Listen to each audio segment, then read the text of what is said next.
பிள்ளையார் வீட்டில் சாப்பிட்டு கும்பிட்டாச்சு அப்படியே நம்மளும் கிளம்புவோம். ஸோ ஆக்சுவலாக இன்னைக்கு மணி 9:30 ஆச்சு.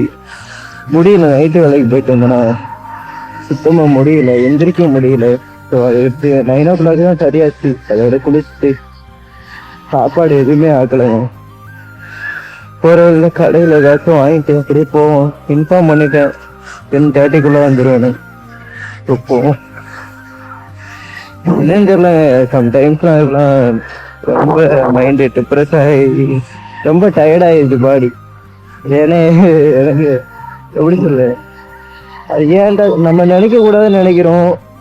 ஆனால் அது மைண்டுக்குள்ளே வந்து என்னை ரொம்ப டிஸ்டர்ப் பண்ணி சாவடிக்குது.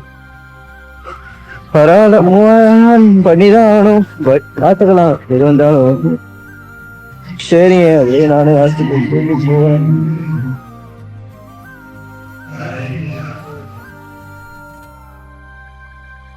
தள்ளி விடுவாமா?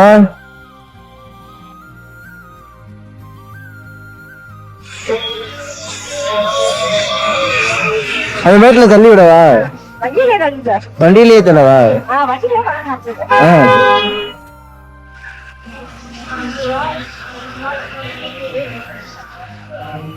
வண்டியிலே நம்மளால எப்படி தள்ள முடியும்? அங்கிட்டும்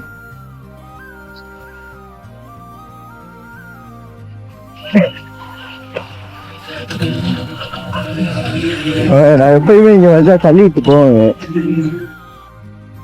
அவங்க இங்கதான் கொண்டுட்டு போவாங்க. எஸ்,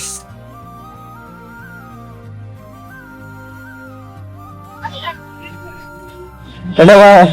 சரி. எனக்கு தெரியுங்க, ஆல்ரெடி ஹெல்மெட் போட்டனால உங்களுக்கு தெரியல. அப்போதைக்கு பிடிச்சவங்களுக்காண்டி எது வேணாலும் செய்யலாங்க.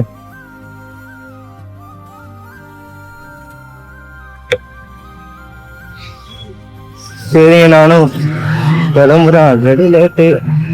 சரி, இப்போலாம் பண்ணா ஏதோ நானும் ஹாப்பி ஆகுறேன்.